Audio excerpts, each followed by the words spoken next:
Alors, notre mission sur place va consister à construire, aménager des locaux existants pour les transformer en centres de formation pour les soignants qui vont être amenés ensuite à agir dans des centres de traitement.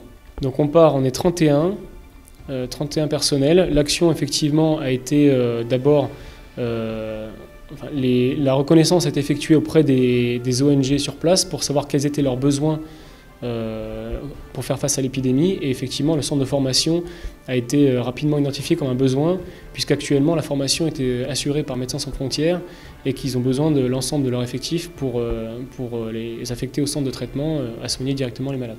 Alors le danger d'Ebola, je pense que tout le monde est au courant, c'est identifié comme une épidémie importante au niveau des instances internationales, donc c'est quelque chose qui est évident.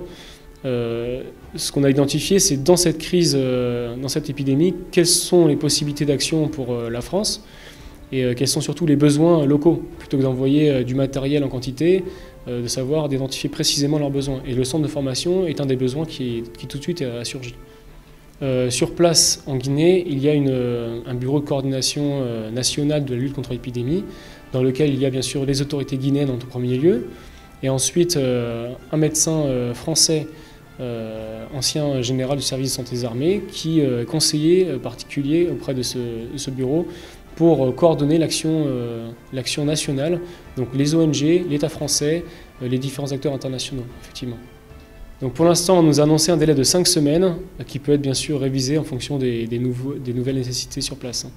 On emmène 6 tonnes de matériel avec nous, du matériel destiné à la construction et aménagement des locaux, donc des scies, des choses comme ça, des outils, du matériel pour nous loger, nous alimenter, puisqu'on sera en lit de camp avec des moustiquaires, du matériel sanitaire puisqu'on part avec un médecin et un infirmier, pour notre propre soutien sanitaire, pour faire face aux risques, puisque sur place, il n'y a pas seulement le risque Ebola, il y a aussi du risque le paludisme et l'autre maladie tropicale. Donc voilà, on part avec tout ce matériel. Donc on va à l'école de sous-officiers de Manéa, l'école de sous-officiers guinéenne, à proximité de la capitale de Conakry, près de la côte.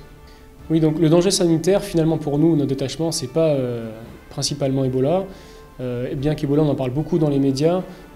C'est une maladie qui est identifiée, localisée, avec laquelle on ne sera pas en contact.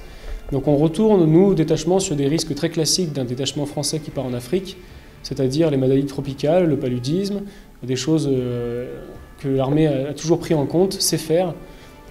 Donc on est assez rassuré sur les risques. C'est tout ressortissant français qui part en Afrique sera face à ces maladies tropicales. Et bien qu'Ebola soit très présent dans les médias, ce n'est pas notre inquiétude principale et on est assez rassuré. Ebola, sur toute la région, il y a déjà eu 4000 morts, il me semble. En Guinée, quelques centaines. Donc déjà, ça réduit pas mal par rapport à la population. Le paludisme, c'est une maladie qui est présente pas seulement en Guinée, mais dans tous les pays d'Afrique. Donc, bien sûr, il y a des cas bien plus importants, quoi. Ouais, ça chiffre en milliers, en millions. On vous souhaite bon voyage. Merci beaucoup.